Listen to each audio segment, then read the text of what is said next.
Hi everyone, I'm Dale Smith, aka Journo Dale, and we're here to talk about Canadian politics.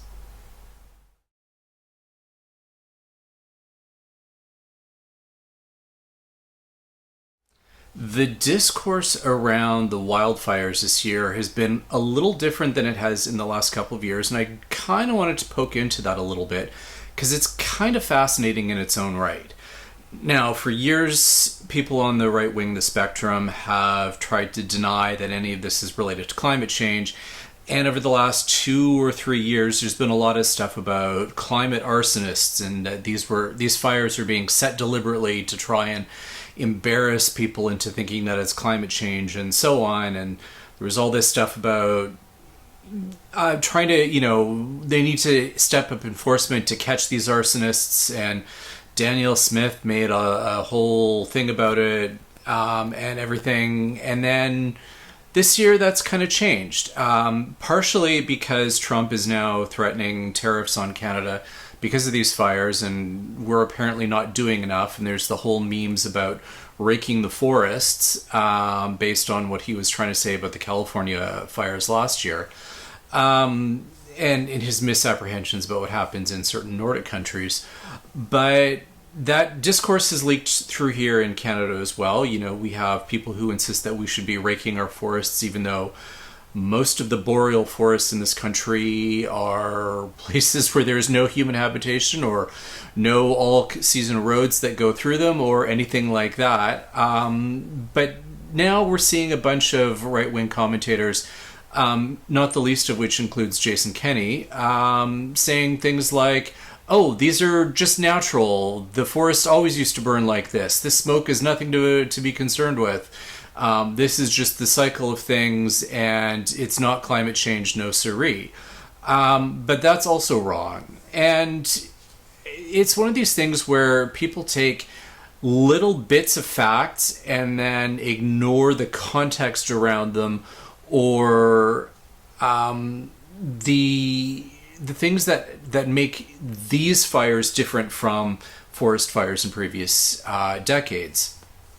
Now, yes, forest fires have always happened. That's no surprise. And yes, for centuries, a lot of First Nations and other Indigenous peoples in this country did engage in certain forest management practices, which included controlled burns. And that is absolutely fair. Those things did happen. But what's happening now is different because it's an entirely different scope and scale because of climate change. Part of this is because winters are warmer, which means that insects like the spruce budworm and so on are going further and further and destroying more and more forest because they're not being killed off by cold winters anymore. So that's creating a lot more dead trees, a lot more fuel for potential forest fires. So there's that. There's the absolute, warmer summers, and we cannot deny that the summers have been increasingly hot every year. And no, this isn't because of the sun, like certain anti-science people would like to have you believe. And it's also because soil is drier, because snowpack is less than it used to be, again, because winters are warmer, because there's less water going through the cycle. And again, that affects the forest conditions. That means wildfire season starts earlier every year because of this. And now fires are getting so big that they are creating their own weather systems, which creates even more fires, because not only the spread, but also when you have a fire that's so big, it generates its own lightning, which starts even more fires. So it's one of these things where I think we just kind of need to pay more attention to the kinds of things that are being said about what's going on.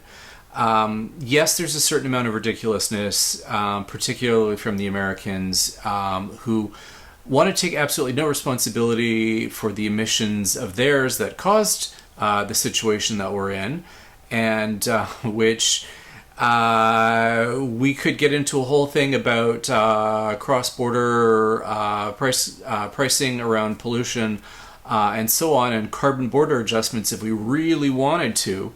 But in trying to deny that climate change is the cause of what's going on, things are getting increasingly outlandish. And I think these are things that we need to just simply be aware of, call it out, and not spread mis or disinformation around these things as is the case. It's just I think worth reminding people. Yes, climate change is real. Yes, that is why things are happening the way they are now. Yes, we may have been overly aggressive in past decades with certain forest fires and created conditions to make current ones even worse because we didn't allow enough controlled burns in areas where fuel was allowed to pile up. Okay, fair enough. I think we're learning a lot about how some of our forest and park management practices were in fact lacking over the decades. And we're learning these lessons now. But again, that's not an excuse for why things are different now. We need to absolutely be cognizant that climate change is happening, and to put pressure on our governments to pay more attention and to do more about that. Canadian government is stepping back on its climate action right now because it's inconvenient against the narrative that we need to exploit and export more oil and gas, even though prior to the Strait of Hormuz closing, there was a global supply glut, and there will be a global supply glut once again once that strait reopens, and it will eventually, before we get all of this new energy infrastructure set up and in place in this country.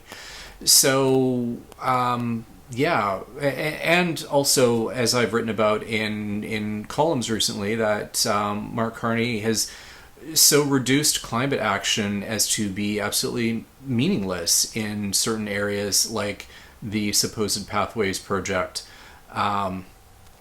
where what he plans to capture for that carbon under that reduced commitment for that project is less than will be increased by the new production that he wants to bring online. So yeah, let's recognize that climate change is happening. It's not just in the future, it is now. We are in the climate emergency. And that we need to put more pressure on our governments to do something about it, or these smoke-filled summers are just going to keep happening and keep getting worse the longer we delay. And that's everything for this week. I am taking the next couple of weeks off from video content, as well as most of my other writing, because it's summer and I need some time off. But join us again in a couple of weeks for some more Canadian politics. I'm Dale Smith. It's at journo_Dale on Twitter and journodale no_ on Bluesky. And don't forget to like the video, share, subscribe, and support us on Patreon. Thanks, everyone.